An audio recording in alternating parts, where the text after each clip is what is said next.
Në politik mund të ngjitesh shumë lart, edhe nëse nuk ke betejë elektorale të fituara, por ke aftësi negociuese në mjediset e errta.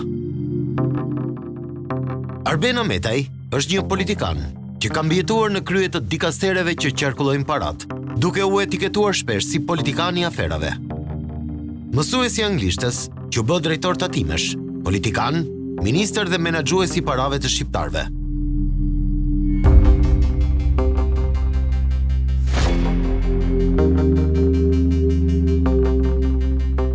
Nga dosjet e korrupsionit në tatime, dhe abuzimi $10 milion me Alp Telekom, kontratat PPP, tenderat e dyshimt dhe abuzimet me fondet e tërmetit.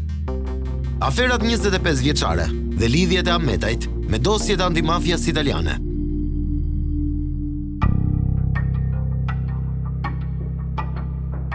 Kjo është një thënie e njohur e shkrimtarit irlandez Oscar Wilde. Një thënie lapidare për politikanët që i përndjek e shkuara e tyre.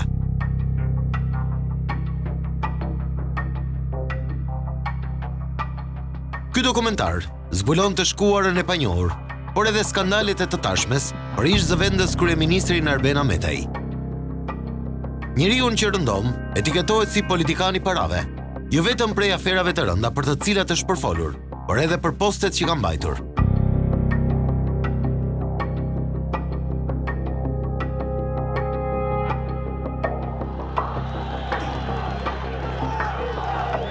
Mbase shumë pak e din, por politikani së majtës, Arben Ahmetaj, ofiqet e para të pushtetit, i ka pasur pranë demokratëve.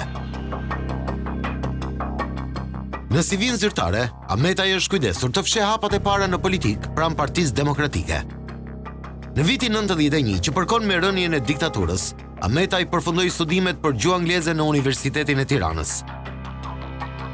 Në vitin 92, ai shërbej në Ministrinë e Financave, si këshilltar i ministrit demokrat Gens Ruli. Ai la punën e migracion në shtetin grek, ku ishte shpërngulur prej korikut të vitit 91 dhe u katapultua pranë njërit prej ministrave më të rëndësishëm të Partisë Demokratike. Në këtë kohë, Arben Ahmetaj punoi edhe në një projekt të Departamentit të Thesarit të Shteteve të Bashkuara të Amerikës në Shqipëri.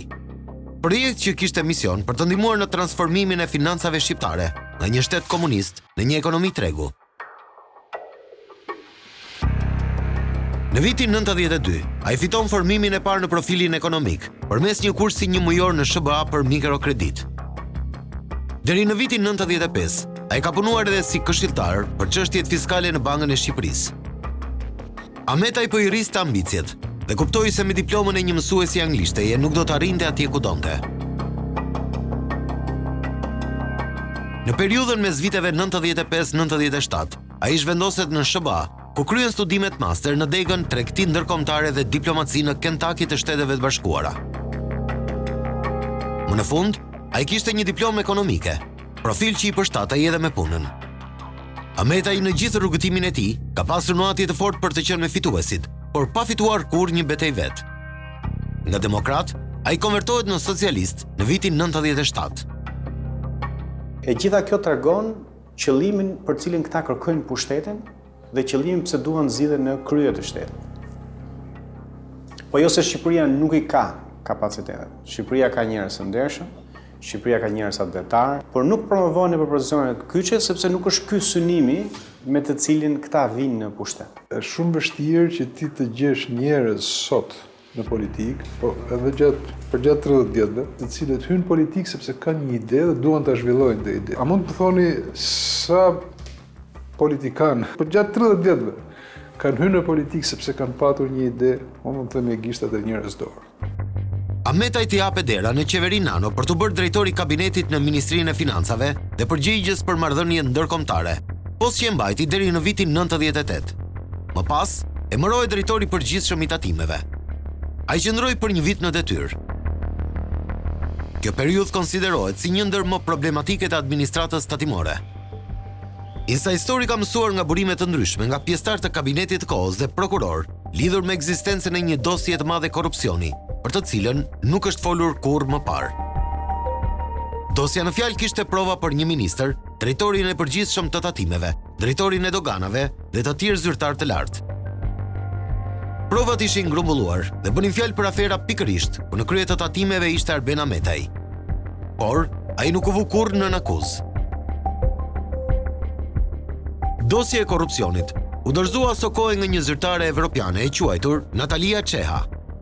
Ajo ishte kryetare e divizionit të 6 antikorrupsion pranë Bashkimit Evropian. Materiali u dorëzua qeverisë dhe prokurorisë, por kurrë nuk doli në dritë. Me dorëzimin e dosjes, zyrtarja evropiane mësohet se u largua pas presioneve të shumta.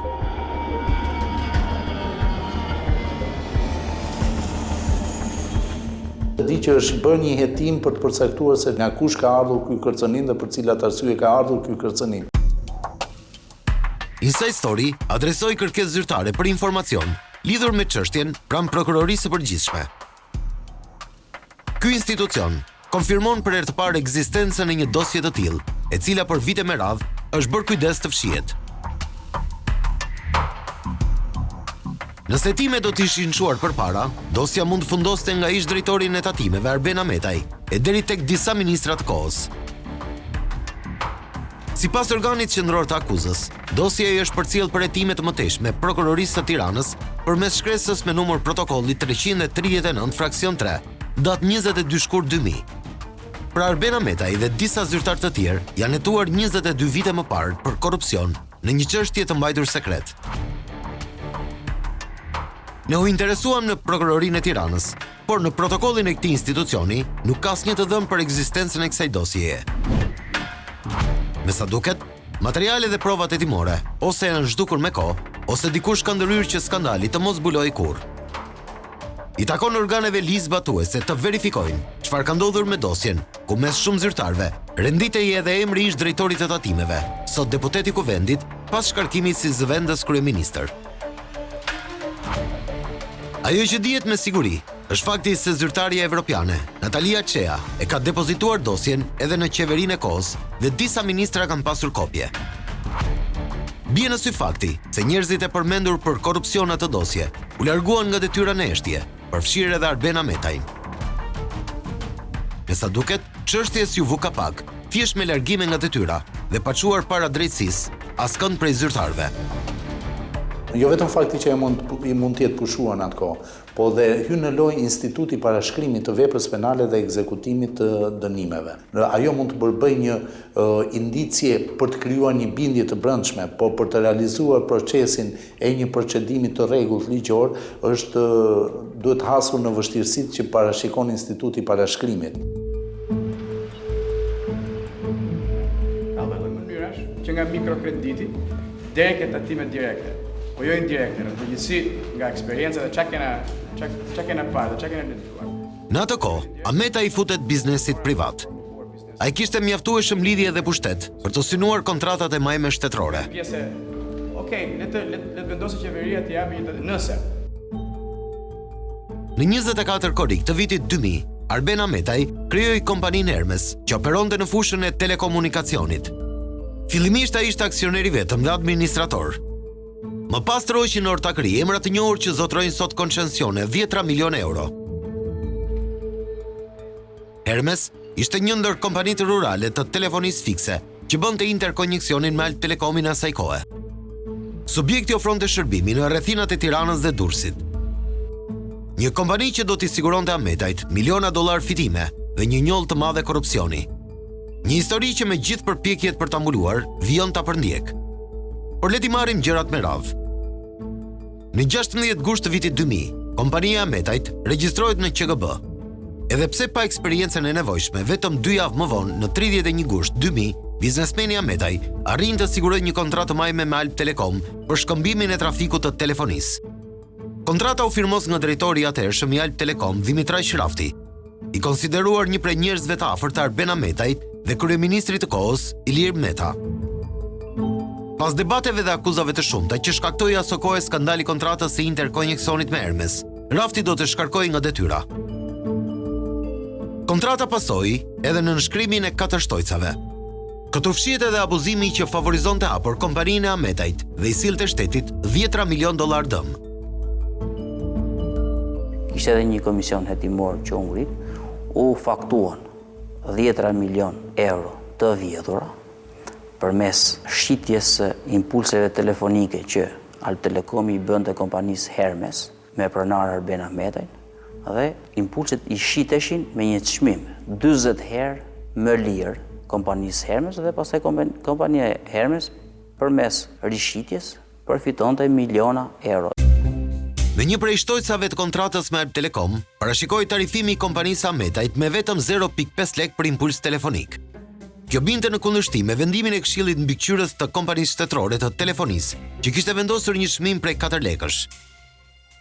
Pra, kompanitë e tjera rurale që ofronin të njëjtin shërbim si Arben Ahmetaj, paguanin plot 3.5 lek më shumë për impuls. Çmimi mund të ndryshojë vetëm me vendim parlamenti, pasi shërbimi i telefonisë aso kohe ishte një rëndësie strategjike. Nga përllogaritja që Alp Telekom ka bërë më pas, dëmi ekonomik i shkaktuar nga biznesi i Ahmetajt është plot $22 milion. Kjo është shuma që ka kërkuar ish kompania shtetërore në procesin ligjor në gjykat. Bëhet fjalë për fitimin e munguar, që duhet të shkonte në arkën e shtetit, por ka shkuar në arkat e kompanisë Arben Ahmetaj.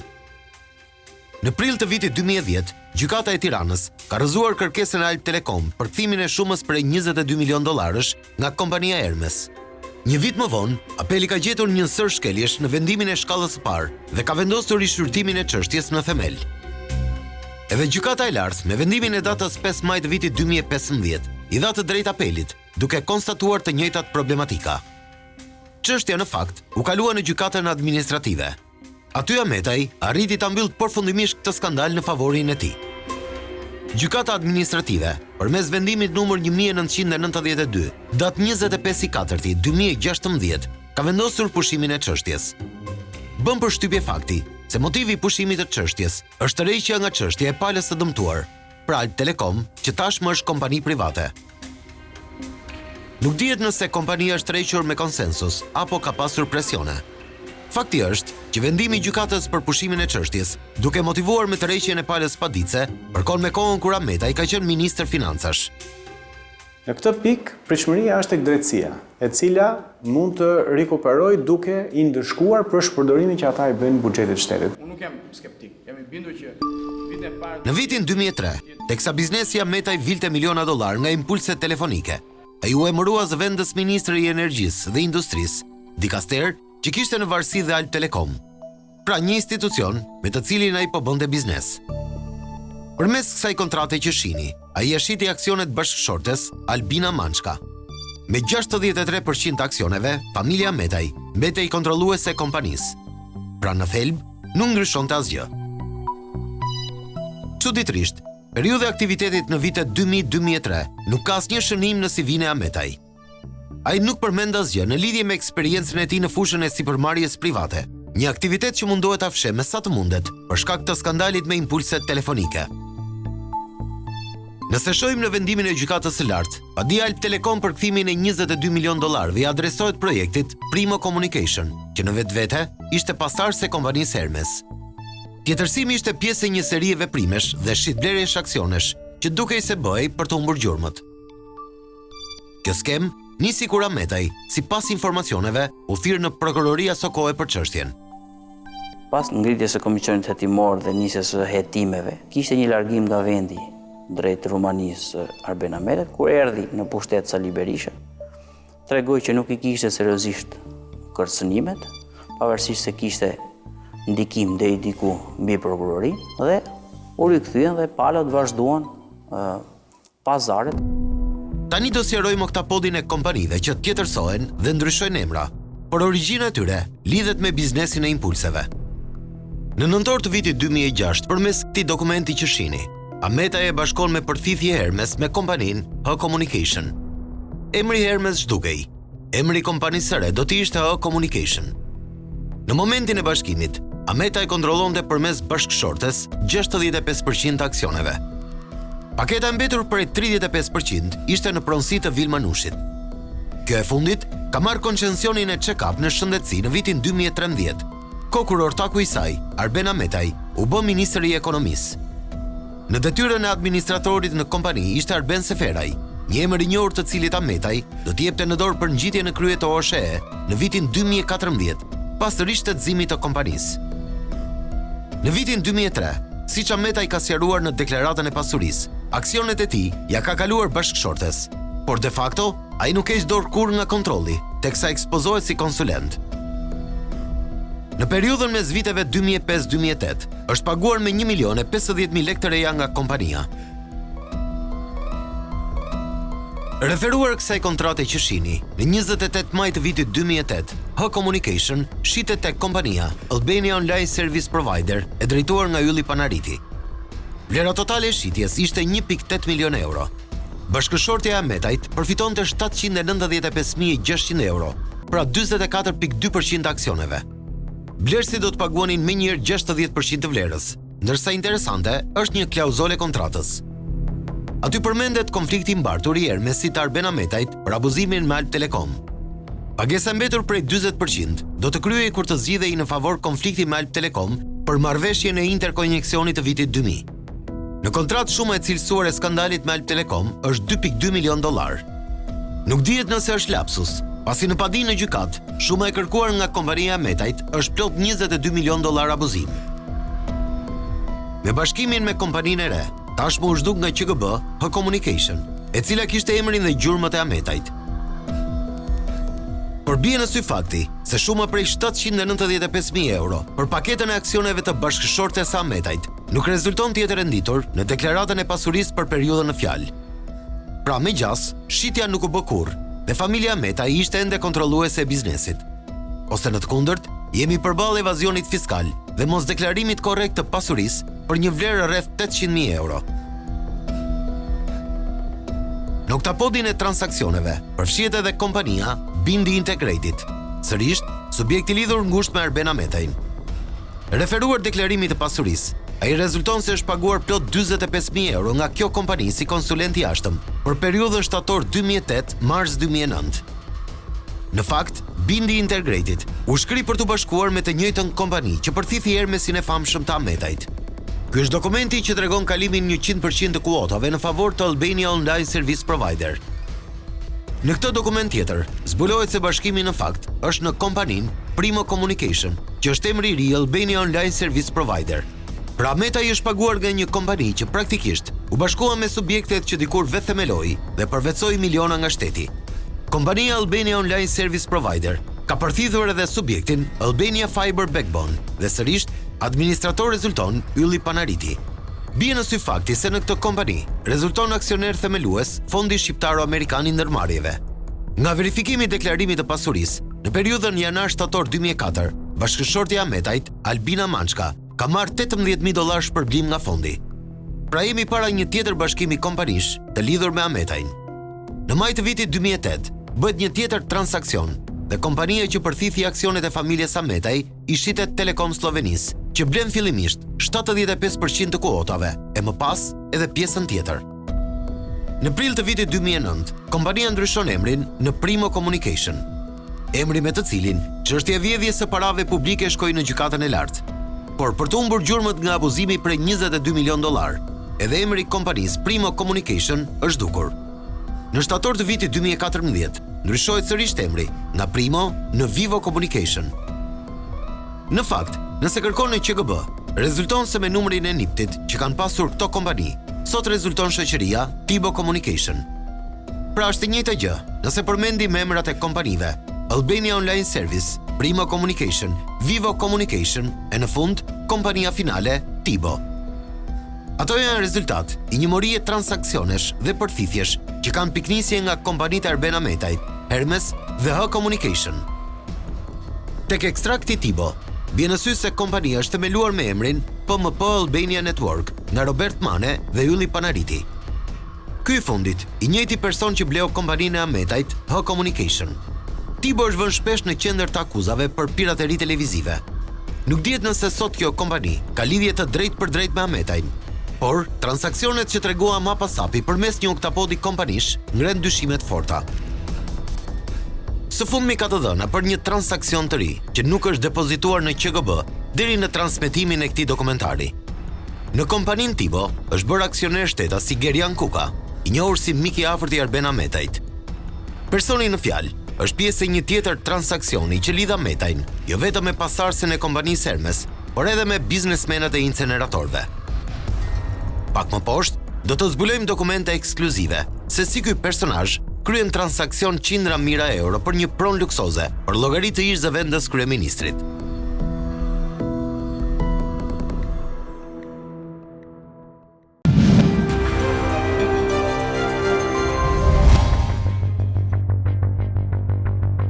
Shqipëria konsiderohet parajs për pastrimin e parave të krimit të organizuar. Vitet e fundit ka gjetur mjedis të përshtatshëm, edhe mafje e niveleve të larta ndërkombëtare.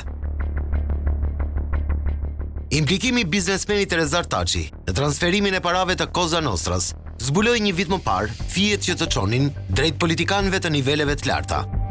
A jeti këvendës kryeministri që në përgjimet e prokurisë italiane del ku flitet për Rezar Taçin? Këto dyshime të ngritura në formën e akuzës çelën një debat politik që opozita e la në mes dhe nuk u lumtoi më tej. Inside Story ka siguruar dokumentet ku flitej për zëvendës kryeministrin shqiptar në dosjen e prokurorisë antimafia. Në faqet 40 dhe 41 të dosjes, zbulohet një përgjim ku Fabio Petrucella, i ngarkuari për transferimin e parave, që mendohet se i përkisnin bosit të ndjerë Totorina, komunikon me partneren. Në 18 tetor 2021, Petrucella, duke folur me partneren, shfaqej besim plot, pasi bashkëpunëtorët e tij kishin arritur deri te kryeministri dhe se nuk rezultonte që llogaria të ishte sekuestruar.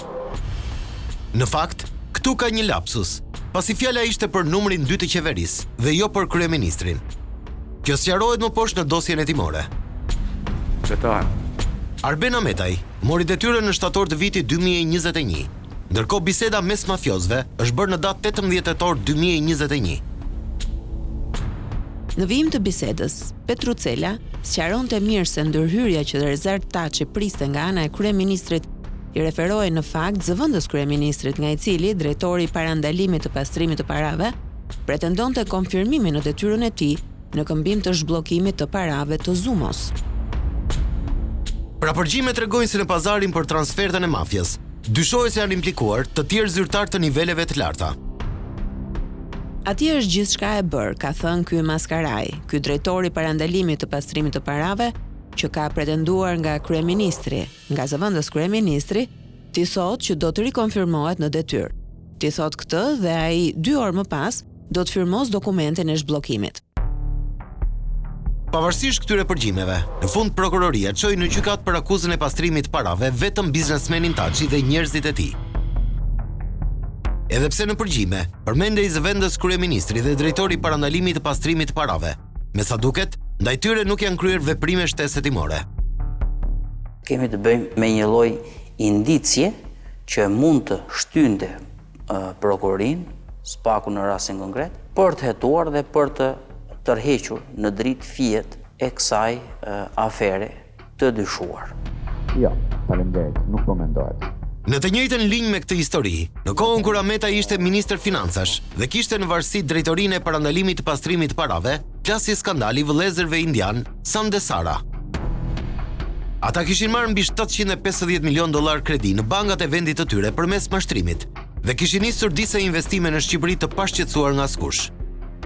Përveç skandalit për nënshtetësinë shqiptare, ajo që ngriti dyshime ishte transferimi i parave në Shqipëri. Në atë kohë drejtoria e parandalimit të pastrimit të parave nuk bëri asgjë për bllokimin e shumave të dyshimta të parave.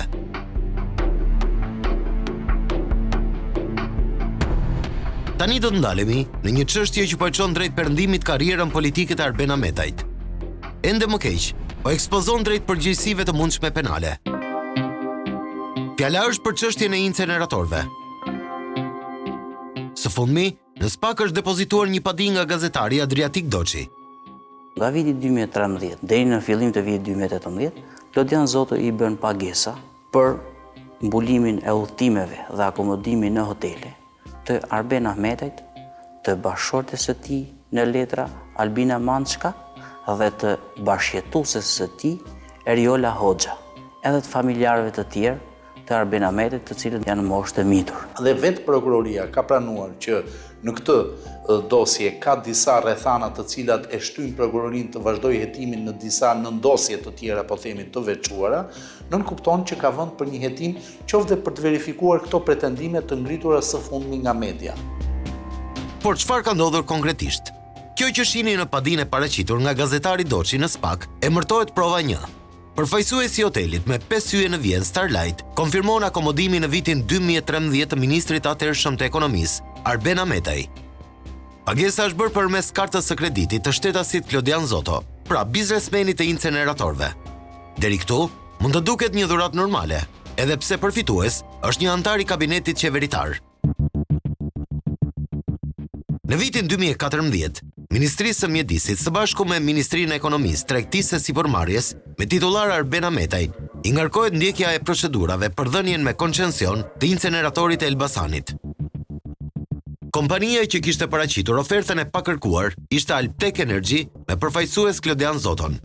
I njëjti person që një vit më parë kishte paguar për akomodimin e ministrit Ahmetaj në Vjenë në hotel me 5 yje. Në këtë moment, ministri minimalisht gjendej përballë konfliktit të interesit dhe nuk mund të ishte pjesë e procesit. Por çfarë ndodh më tej? Në 14 nëntor 2014, përmes shkresës me numër protokolli 7975 fraksion 1, ministri Ahmetaj shprehet parimisht dakord për përcaktimin e Ministrisë së Mjedisit si autoritet kontraktor për koncesionin e Elbasanit sipas formulës së partneritetit publik-privat. Pra Ahmetaj japi rrugën të gjithë procesit vijues. Tashmë nuk jemi para konfliktit të interesit, por përballë përgjegjësive penale. Ministri po merrte përfitime të palishme, të padeklaruara edhe tek Inspektoriati i Deklarimit të Pasurive, kundrejt dhënies së koncesionit të inceneratorit Elbasanit. Nuk dihet nëse këto para të shpenzuara nga Zoto janë bërë në formë shtrëngimi nga ana e Ahmetajt, apo ka qenë rishfet për të korruptuar ish-ministrin e Financave.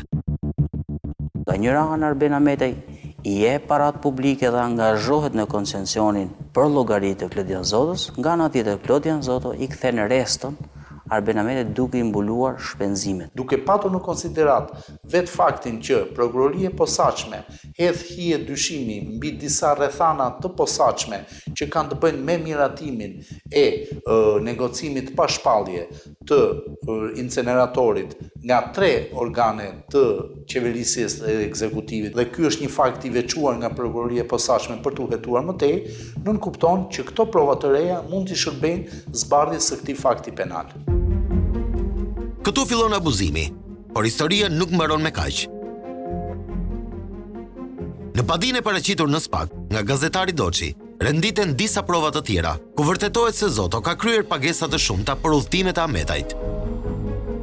Prova numër 2 zbulon një pagesë prej 1600 eurosh në Hotel Principe di Savoia në Milano. Rezervimi është bërë nga Klodian Zoto për Mirel Mërtirin, por në fakt, në hotel është akomoduar Arben Ahmetaj. Në shtator të vitit 2016, Zoto paguan një dhomë në hotelin luksoz në Milano, Mandarin Oriental, për llogaritë të partneres së Ahmetajt, shtetase Seriola Hoxha. Në këtë hotel, pagesat për suitat shkojnë deri në 8000 euro nata.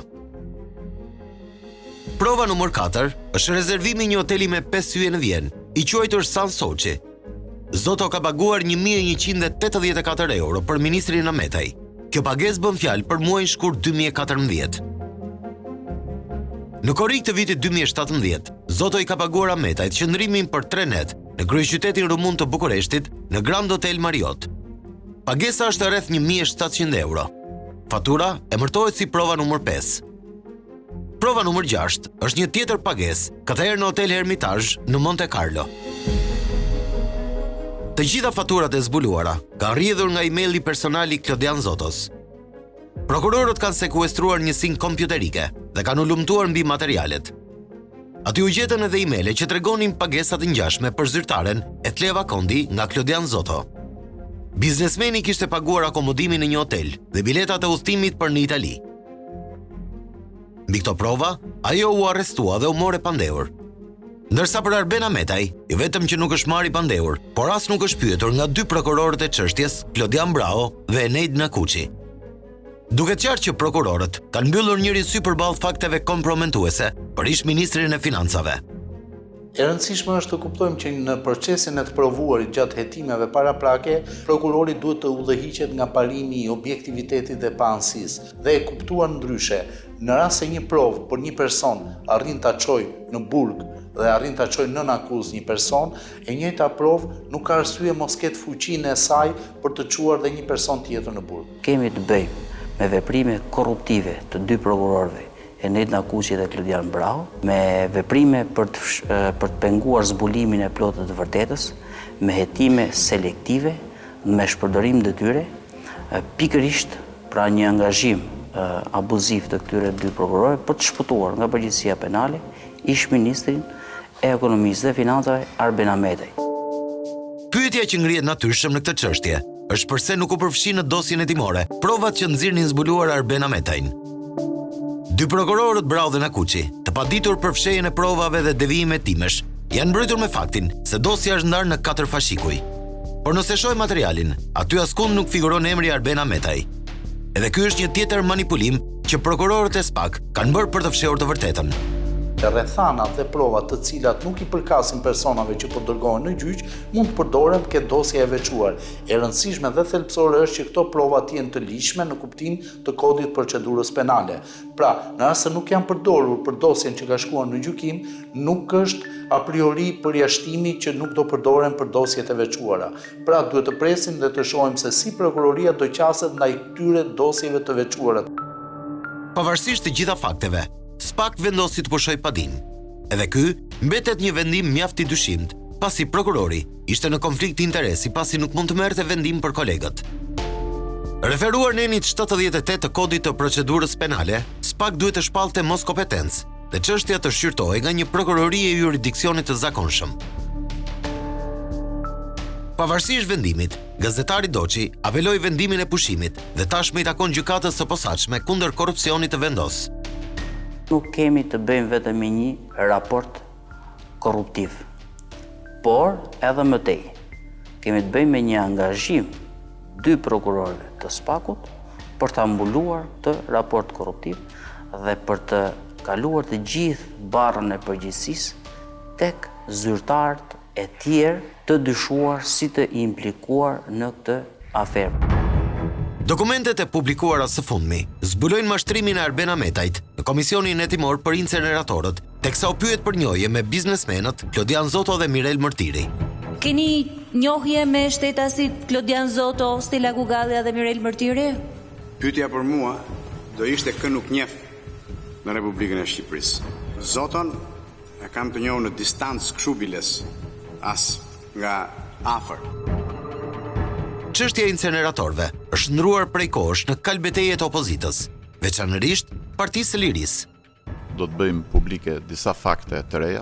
Në të vetmin reagim që ka pasur kreu i kësaj force, Ilir Meta, çuditërisht përpiqet të mbrojë Ahmetajin. Unë këto çështjet e provave, unë kam provën e Edi Ramës dhe të Ngjella Llaçit.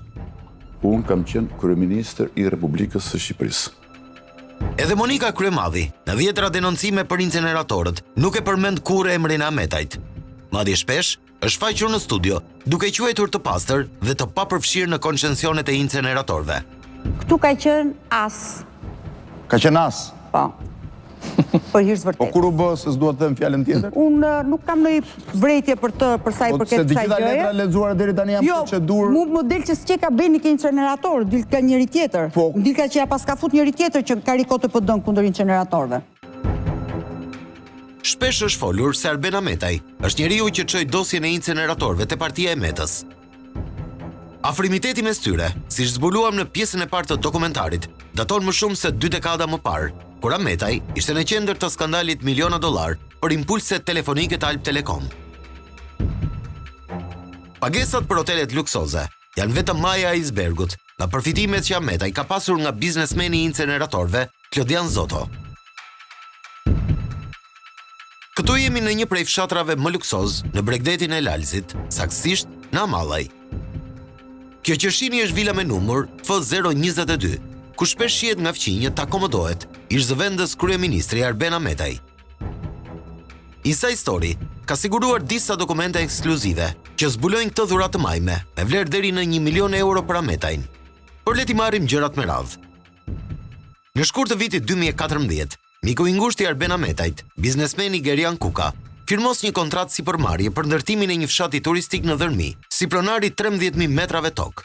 Referuar kësaj kontrate që shihni, ai do të përfitonte 22% të sipërfaqes ndërtimore. Por në vitin 2018, kontrata si bashkëngjitet kjo shtojc. Aty palët bien dakord që në marrëveshje të përfshihet edhe një vilë në kompleksin Amallaj që ndërtohej nga e njëjta kompani. Për vilën thuhet se kompania do të kompensojë nga investitori. Dhe në fakt, ashtu ndodh zyrtarisht. Në 19 nëntor 2021, firmoset kjo kontratë për blerjen e vilës nga miku biznesmeni Ahmetajt, Gerian Kuka. Prona blihet për vlerën 174.650 euro. Një vlerë e papërfillshme për një vilë luksoze me sipërfaqe ndërtimi 221 metër katror dhe obor 521 metra katror. De facto, porositë si rezulton, biznesmeni inceneratorëve Klodian Zoto dhe përfituesi vërtet ish zëvendës kryeministri Arben Ahmetaj. Në këtë email të siguruar nga Inside Story, e cila gjendet edhe në kompjuterin e tij, të sekuestruar nga SPAK, kompania ndërtuese njofton në 20 qershor 2017 biznesmenin Zoto për ecurinë e punimeve pikërisht në vilën F022. E njëjta që me letra u ble nga Gerian Kuka, por me pronar fundor Arben Ahmetajn. I nderuar zoti Zoto, përshëndetje. Dëshirojmë t'ju vëmë në dijeni për ecurinë e punimeve në vilën tuaj F022.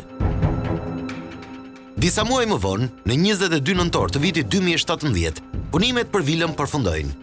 Kompania ndërtuese i adreson një tjetër email biznesmenit Zoto, ku e fton të paraqitet për të marrë në dorëzim vilën e tij. Pra, të njëjtën që figuronte në emrin e biznesmenit Gerian Kuka. I nderuar zoti Klodian Zoto, ju lutem të respektoni afatet për paraqitjen dhe marrjen në dorëzim të asetit tuaj në kompleksin rezidencial. Pra Zoto, është porositë si vërtet. Tani le të zbulojmë pronarin e vërtet. Në 31 mars 2022, Gerian Kuka ia shet vilën shtetase Seriola Hoxha. Fjala është për partneren e Arben Ahmetajt, me të cilën nuk ka celebrim. Pra i njëjti person që rezultonte edhe në faturat e hoteleve të mbuluara nga Klodian Zoto. Vlera e shitjes së vilës F022 është 220.000 euro. Pra Gerian Kuka, miku i Ahmetajt që dilte në oktapodin e kompanive të ish-ministrit, i shet vilën bashkëshortes së tij. Këto dokumente zbulojnë jo vetëm pronarin e vërtet vilës, por edhe fiktivitetin e veprimeve për të mbuluar një pronë të padeklaruar. Këto prova mund të jenë një piknisje për një hetim pasuror të organeve ligjzbatuese. Këtu kemi sërish devijim të hetimeve nga prokurorët Brau dhe Nakuçi, të cilët jo vetëm nuk kanë verifikuar emailin e Zotos për vilën në Lalës, por as nuk kanë nisur kur një hetim se si një vilë që kushton të paktën 1 milion euro është blerë nga bashkëjetuesi Ahmetajt për 220.000 euro.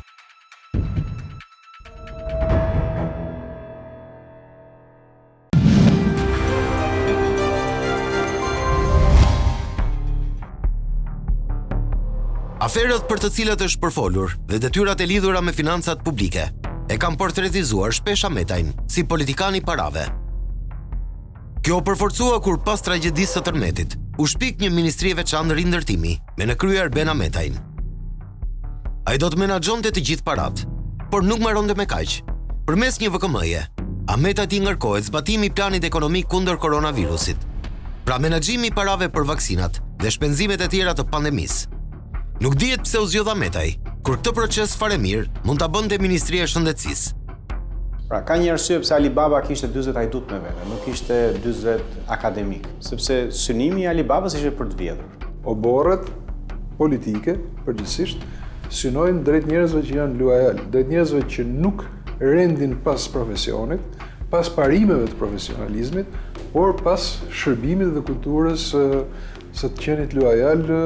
Pra nuk kanë si fare që është interesi publik, nuk kanë si fare që është interesi financiar në këtë rast.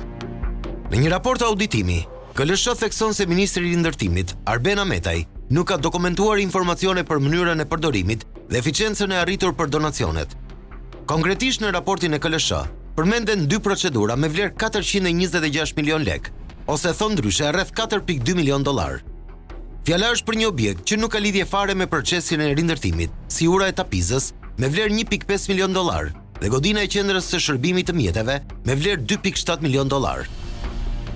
Në raportin e KLSH, theksohet se mungonte një preventiv punimesh për të justifikuar vlerën e financimit të kërkuar.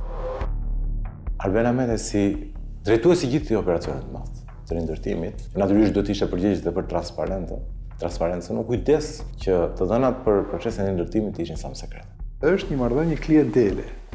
Pra domethënë ti e ke mirë me dikë që është e prori, që është shefi, që është udhëheqësi dhe ti i vazhdon me atë dhe ecën përpara. Eci përpara në Shqipëri quhet të marrësh një post, të marrësh një funksion politik, të bësh sikur ke ndaj punë apo bën punë. Bie në sy fakti se tenderat e mëdhenj të rindërtimit janë shpërndar mes atyre që konsiderohen shpesh si bizneset VIP. Fondet e rindërtimit kanë qenë fondet më të përfolura për aferë korruptive, ndonjëherë për ndonjë fond nën titullime të veçanta për aktivitete të veçanta. Gjithë fondi, i cili ju afrohet shifrës diku tek 1 miliard euro, u administruan nga 5-6 kompani. Pavarësisht se ne kemi mundësi dhe Shqipëria ka mira kompani në fushën e infrastrukturës. Mes përfituesve kryesor është kompania Gjikuria me 7 prokurime me vlerë plot 2.8 miliard lek. Subjekti rezulton fitues edhe në të tjerë tendera me vlerë miliona dollar si bashkim operatorësh. Kjo kompani është përfolur shpesh për raportet preferenciale nga ana ish zëvendës kryeministrit Arben Ahmetaj. Dyshimet u shtuan kur doli në dritë një raport i kontrollit të lartë të shtetit lidhur me koncesionin e rrugës Oricum Dukat, i fituar nga Gjikuria. Ministria e Financave kishte dhënë dakordsim për financimin e projektit, që dëmtonte buxhetin e shtetit. Vlera e investimit shkon në 18 milion euro dhe jo 22 milion euro siç pretendonte kompania. Në total koncensioni për llogaritej të kushtoi 49.5 milion euro, ku përfshihen 3 vitet e ndërtimit sipas formulës PPP dhe 13 vite mirëmbajtje. Plot 3.6 milion euro shtesë llogariten kostot e interesit për likuiditetet e tepërta. KLSH thekson se projekti mbart rreziqe financiare. Ministria e Financave drejtuar nga Arben Ahmetaj asokohe miratoi pagesat pas një reflektim mbi risqet. Qytetari dhe votuesi i zakonshëm nuk ka instrumente presioni ndaj politikanit dhe përpasoj, kur këta nuk performojnë, kur këta shpërdorojnë pushtetin publik, kur këta shpërdorojnë buxhetin e shtetit, qytetari nuk ka instrumente, ose më saktë ka instrumente të limituara për t'i ndëshkuar. Dhe në fushën e infrastrukturës, aty është bërë edhe dëmi më i madh, besoj. Sa më shumë të rrezatosh arrogancë, sa më shumë të rrezatosh qoftë dhe akuza për korrupsion, aq më i pëlqyer je. Kjo është gjëja më e çuditshme që ka ndodhur dhe kjo në fakt kjo çudi shpjegohet eksakt me këtë gjë, që modeli i gabuar politik është i vetmi që ne njohim, është i vetmi që publiku njeh. Në të njëjtin raport, KLSH konstaton mungesë transparence në përdorimin e fondeve publike për vaksinimin. KLSH kërkoi nga Ahmetaj të vijë në dispozicion kontratat e blerjes së vaksinave anti-Covid, por rasi në refuzimin e ministrisë, duke përforcuar edhe mëtej dyshimet e ngritura për abuzime me fondet. Me gjithë insistimin e grupit të auditimit, verbalisht dhe me shkrim, nëpërmjet postës elektronike, për të na vënë në dispozicion marrëveshjet e nënshkruara për furnizimin me vaksina, për të shqyrtuar veprimtarinë e ministrit të shtetit për rindërtimin në këtë drejtim, nuk na u krijua akses në këto dokumente zyrtare me pretendimin se janë sekret tregtar dhe janë palë firmosëse, si dhe duhet i drejtoheshim Ministrisë së Shëndetësisë. Arben Ahmetaj është konsideruar arkitekti PPP-ve, që shpesh janë parë me dyshim për rreziqet që mbartin. Për sektorin financiar. Në këtë periudhë, Ahmetaj ishte vënë nën akuzë publikisht për lobimin në favor të kompanive turke, si Zer dhe Nurol, për koncesionin e Skavicës. Në dhjetor të vitit 2015, bashkimi i këtyre dy operatorëve mori 8% pik bonus nga qeveria dhe u shpallën fitues. Më pas, ata u troqën nga projekti. Në atë kohë Ahmetaj u akuzua nga Lulzim Basha se turqit i paguan charterin për disa udhëtime. Referuar dokumenteve nga sistemi Teams, që Inside Story disponon, ai ka të paktën 3 udhëtime për në Turqi në muajt mars, prill dhe maj gjatë vitit 2015 me destinacion Turqinë. Po ashtu, janë edhe disa udhëtime me charter. Nëse kërkon në arkiva, nuk rezulton që Ahmetaj të ketë pasur vizitë me agent zyrtare si ministër. Nëse qëllimi është të vjedhin buxhetin e shtetit, patjetër që duhen njerëz që kanë eksperiencë në vjedhje dhe që s'kanë barriera morale. E dyta është modeli i pushtetit. Pra, këta kanë arritur të kuptojnë që pushtetin e fitojnë dhe e mbajnë jo përmes punës, jo përmes eficiencës në punën e tyre, por përmes lidhjeve nepotike, politike, të cilat ju garantojnë nesër votat. Në shkurt të vitit 2016, Kryeministri Rama shkarkoi ministrin Sani dhe solli në krye të financave Arben Ametajn, një njeri që dinte të notonte mirë në ujëra të turbullta. Ne kemi gati revolucionarizuar me zotin Ameta mënyrën se si është janë drejtuar financat shqiptare në sensin negativ të fjalës. Sigurisht që financat publike kanë degeneruar në mënyrë të frikshme në kuptimin e interesit publik. Doni fakte, borxhi publik e rritur, rëndesa e buxhetit me koncencione dhe PPP korruptive, të cilat sigurisht që shkëlqim Cani që për shkak profesionalizmit dhe të përvojës tij ka qenë shumë më i kujdesshëm se sa ministrat e financave të më pastajm që kanë shërbyer.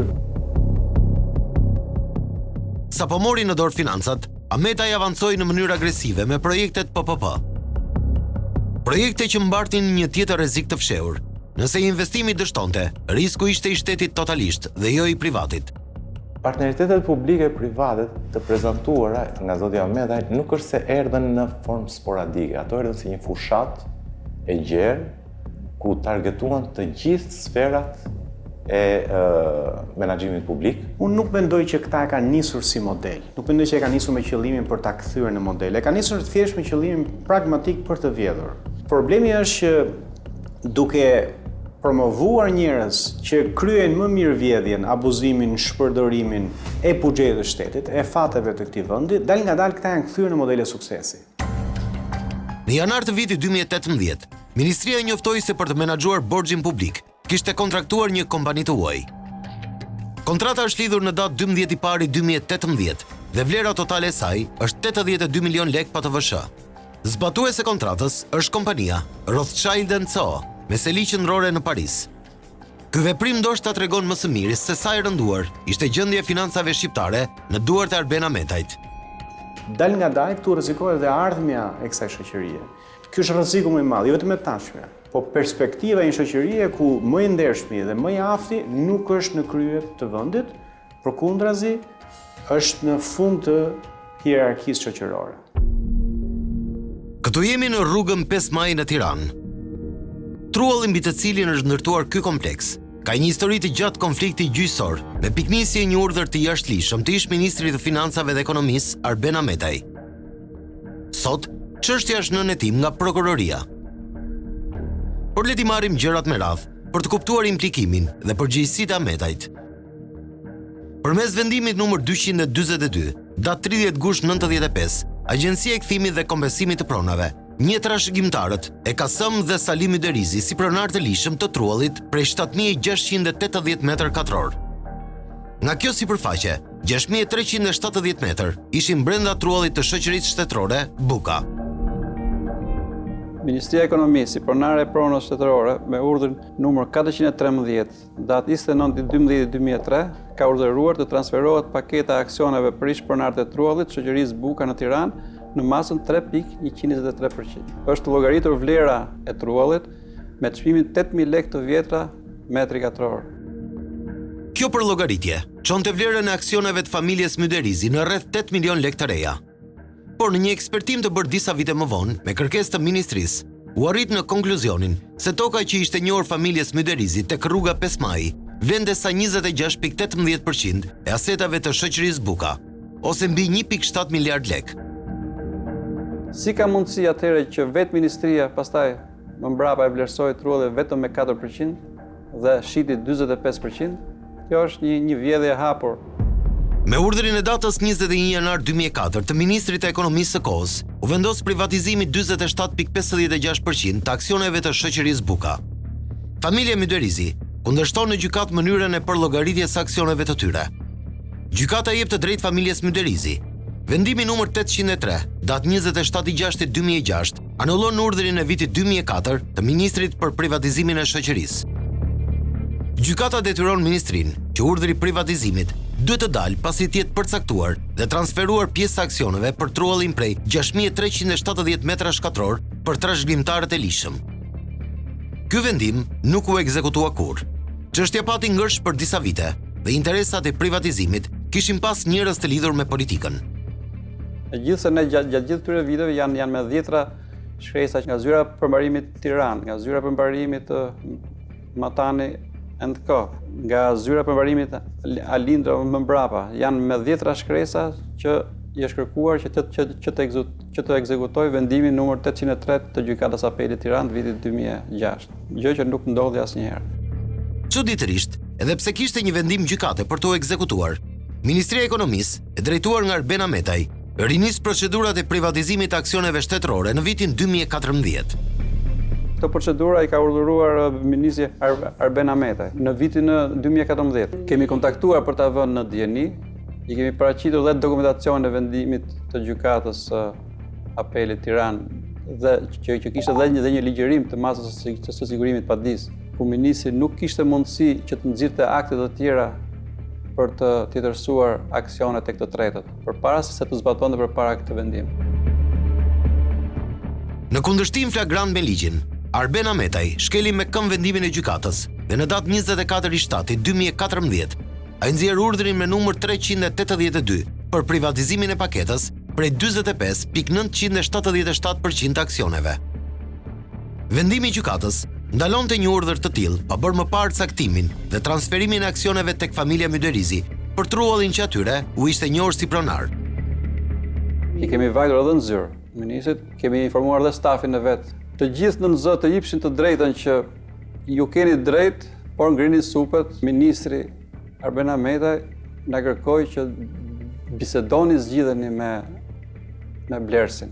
Ai u përgjigj në një mënyrë arrogante që unë nuk kam punë me ju, unë do t'ja blej shtetit. Të ndodhur në këtë situatë, pronarët e truallit i drejtojnë gjykatës administrative, e cila përmes vendimit numër 5300 vendos anullimin e urdhrit të Ametajt për privatizimin e shoqërisë Buka. Vendimi u la në fuqi edhe nga apeli dhe gjykata e lartë, por shitja ishte bërë fakt në ankandin e datës 18 qershor 2015. Pra, ministria nuk priti konkludimin e çështjes në gjykatë, por veproi me shpejtësi. Edhe Gjykata Apelit Tiranë, Gjykata Administrative Apelit Tiranë, me vendim të formës së prerë, vendosi shfuqizimin e urdhrit numër 382 të ministrit Ametaj dhe shfuqizimin e procedurës së ankandit. Do të thonë çdo gjë u kthye në gjendje fillestare. Sot që flasim, biznesmeni i cili privatizoi aksionet ka ndërtuar këtë kompleks, ndërkohë vendimet e gjykatave në favor të familjes Myderisi nuk u zbatuan kurrë. Të gjendur në këtë situatë, Arben dhe Adrian Myderisi i drejtohen prokurorisë, ku kërkojnë hetimin e ministrit Ametaj dhe zyrtarëve të tjerë për shpërdorim detyre. Kishte nxjerrë një akt në kundërshtim me ligjin pa zbatuar vendimet e gjykatës. Fillimisht, prokuroria pushoi çështjen, por gjykata e apelit vendosi në janar të vitit 2021 rinisjen e hetimeve bazuar në provat e paraqitura. I gjendur në këtë situatë, ku rrezikon ndjekjen penale, Arben Ametaj firmos në fshehtësi një tjetër urdhër në nëntor të vitit 2018, përmes të cilit anullon urdhrin e parë që ai vetë kishte firmosur për privatizimin. Ministri në këtë kohë, pasi ne kishim bërë dhe një kallëzim penal, Prokurorinë e Rrethit Gjyqësor Tiranë, bëri shfuqizimin me shkresë të vetë urdhrit të tij në bazë të vendimit të gjykatës. Dhe kjo shkresë çuditërisht nuk na u vënë në dispozicion, por u arshivua. Sot që flasim, dosja është transferuar në prokurorinë e posaçme kundër korrupsionit dhe krimit të organizuar. Kjo është një tjetër dosje e rëndë në ngarkim të ish zëvendës kryeministrit Ametaj. Ashtu si shumë çështje të tjera, deri sot, edhe kjo ishte mbajtur e fshehtë. Ametaj është vënë në akuzë nga opozita për një tjetër çështje të ngjashme. Në zonën e Unazës, Edmond Bego, i dënuar nga autoritetet italiane për trafik droge, po ndërton një kompleks pallatesh me vlerë 60 milion euro. Opozita akuzoi se Arben Ametaj, në cilësinë e ministrit të financave dhe ekonomisë, privatizoi tokën e ish serave të Unazës për llogari të Begos. Ametaj nxori disa dokumente arkivore, ku tregoi se procedurat kishin nisur nga ministrat e qeverisë Berisha. Ai u mbroi duke argumentuar se ministria i ushqiti truallin ish pronarëve sipas të drejtës së parablerjes. Por, ajo që nxori zbuluar ministrin ishte personi që kreu pagesën. Siç dukej përmes 4 mandateve të pagesës, ishte pikërisht Edmond Bego, që pagoi rreth 1.5 milion euro për truallin dhe jo ish pronarët. Pra Ametaj e kishte të qartë se garanti dhe personi që shleu parat ishte personi dënuar për trafik droge, Edmond Bego.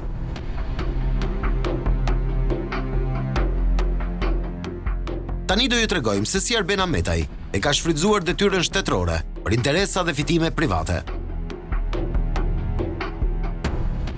Kjo është deklarata e pasurisë e Ahmetajt për vitin 2016. Aty shihet se ai deklaron plot 100.000 euro obligacione që rezultojnë gjendje edhe në vitin 2017. Ky është një aktivitet në konflikt të hapur interesi e përpasoi është i jashtëligjshëm. Si ministër financash, Ahmetaj së bashku me Bankën e Shqipërisë vendosnin kuotat e fitimit nga obligacionet. Pra i investon në një biznes që ja përcaktonte po vetë rregullat. Në thelb, ajo që ka bërë Ahmetaj është investimi 100.000 eurove për obligacione. Duke pasur në dorë caktimin e interesave, ka vendosur të rishes duke arkëtuar më shumë para. Një biznes i shpejt, i kontrolluar nga vetë ai. Shfrytëzimi i postit nuk mbaron me kaq. Manovrat e Ahmetajt me pasurinë lidhet edhe me skemën e rivlerësimit të pasurive të patundshme. Në deklarimin e vitit 2010, ai vendos për herë të parë në listën e pasurive një tokar prej 3.000 metra shkatror. Te kjo pronë, duhet të ndalemi pak. Ai deklaron në vitin 2010 si ka bler këto 3.000 metra për 3 milion lek, pra 1.000 lek për metër katror. Por nëse shkojmë tek deklarimi i pasurisë së zotit Ahmetaj, në vitin 2017, shohim se vlera totale e pasurisë pas rivlerësimit bëhet 390.000 euro ose 54 milion lek të reja. Kjo rritje 20 fish në vlerën e tokës duket si magji, por nuk është as pak e tillë. Ahmetaj ka bërë dhurat vetes këto miliona me firmën e tij si ministër. Le të bëjmë një analizë të thjeshtë. Ahmetaj ka bler tokën në vitin 2010, kur PS ishte në opozit. Ai u bë ministër financash në shkurt të vitit 2016. Në korrik të atij viti, ai hartoi ligjin e rivlerësimit të pronës. Ky ligj e ulte tatimin e rivlerësimit të pronës nga 15% në vetëm 2%. Ky ligj mund t'ju ketë shërbyer shumë pronarëve në Shqipëri, të cilët nuk bënin rivlerësimin e pronës për shkak se i trembeshin taksës 15%. Por së pari ai i shërbeu vetë ministrit. Prona e tij nga 3 milion lek, tani kushton 54 milion lek të reja. Ky është shembulli më tipik se si një ministër i harton ligjet sipas interesave të tij. Edhe ish bashkëshortja e tij, Albina Mançka, deklaronte të ardhurat si shtesë e pasurisë nga rivlerësimi një shtëpie. Bëhet fjalë për një shtëpi banimi në Qerret, me vlerë 15.7 milion lek të reja. Në deklaratën e pasurisë të vitit 2020, ish zëvendës kryeministri Arben Ahmetaj rendit disa llogari bankare të majme. Në një prej bankave të nivelit të dytë, ai zotron 2 llogari bankare, përkatësisht 103.000 dhe 115.000 euro, pra 218.000 euro kesh në total. Në llogarinë e parë, ai deklaron plot 32.000 euro shpenzime gjatë një viti kalendarik për shkollimin e vajzës. Ai deklaron edhe 10 llogari bankare të tjera me vlera më të vogla monetare në disa banka të tjera të nivelit të dytë. Të marra së bashku në këto llogari, Ahmetaj deklaron rreth 4 milion lek të reja në valuta të ndryshme. Ai deklaron edhe 1.4 milion lek të reja të ardhura nga paga si ministër. Por ajo që bën përshtypje në deklaratën e pasurisë janë $4.500 të ardhura si konsulent. Mbetet e paqartë se si mund të justifikohen të ardhurat e konsulencës nga një zyrtar që drejton Ministrinë e Financave. Kjo mund të çojë drejt dyshimeve për konflikt të pastër interesi. Gaslighting është një fenomen i mirë njohur në teorinë e propagandës. Kur bëhet një skandal, bën një tjetër. Duke bërë shumë skandale, ta harrinin ta normalizonin skandalin. Inflacionimi i skandalit do të thotë që tashmë për skandalin nuk e kam atë peshën që ka pasur në publik. Dhe këta u kujdesën që në momentin që plasin një skandal, paralelisht të plasin 2, 3, 4, 5 tjerë. Verifikimi të dhënave që zbulohen në këtë dokumentar janë tagër institucioneve ligjzbatuese. Ju takon atyre të kryejnë veprime procedurale për çështjet që mbahen të fsheta prej vitesh, për të cilat nuk ishte folur kurrë më parë. Ajo që presin qytetarët e këtij vendi është barazia para ligjit dhe ndëshkimi i zyrtarëve të lartë që kanë kthyer abuzimin dhe korrupsionin në sistem.